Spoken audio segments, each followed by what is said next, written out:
amounts of minutes and hours in front of a screen, and they tend to be associated with things with worse attention, worse emotional regulation, less literacy skills. This is on an association level, meaning that we just see those two things rise together.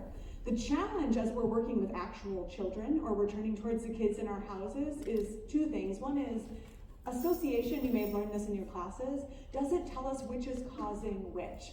So sometimes children who have a lot of trouble with emotional regulation spend more time with screens rather than the screens driving the emotional dysregulation.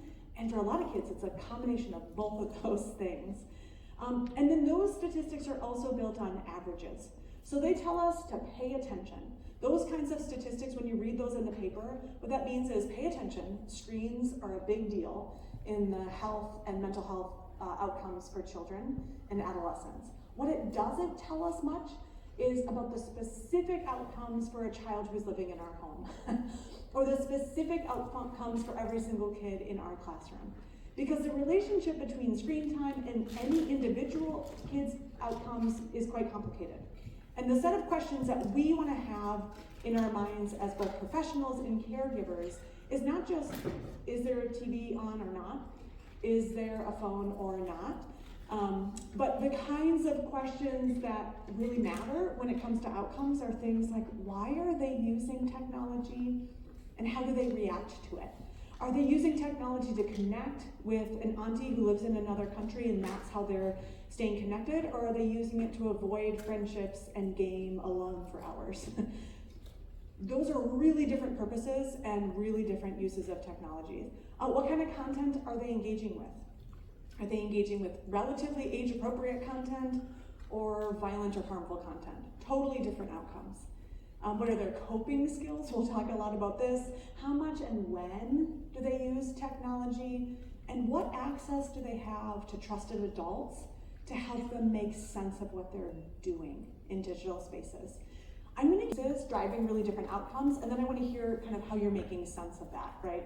So here's the good news. We do have data that there are benefits. While we read a lot about the harms, the American Academy of Pediatrics, one of their major changes in their last recommendations to families was, hey, video chatting is pretty great, even for babies. Not because babies get anything out of it, but because grandma really does. And the relationships between children and their adults really matters.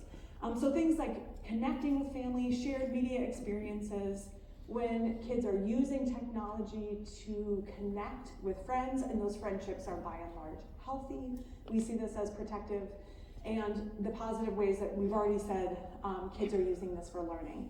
So we do have data that says, yes, we see all of these things benefit kids. This is really different from coming home and scrolling, and like, oh, nobody, not really.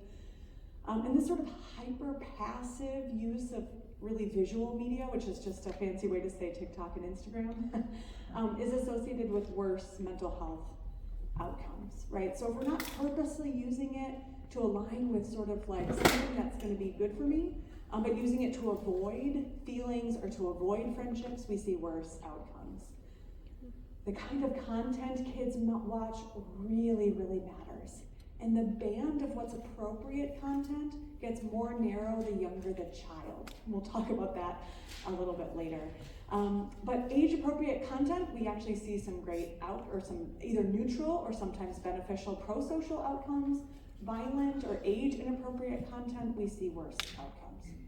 The kinds of interactions kids have, of course, matter. As they get older, if people are mean or toxic to them, or if they experience online racism or other sorts of hate speech, of course we see worse outcomes.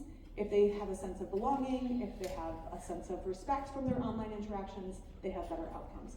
This probably seems obvious, but it's worth noting that the kinds of interactions matter. The other interaction that is really predictive of worse outcomes is unwanted contact, meaning strangers talking to little kids, and then not feeling like they know how to stop that interaction, right?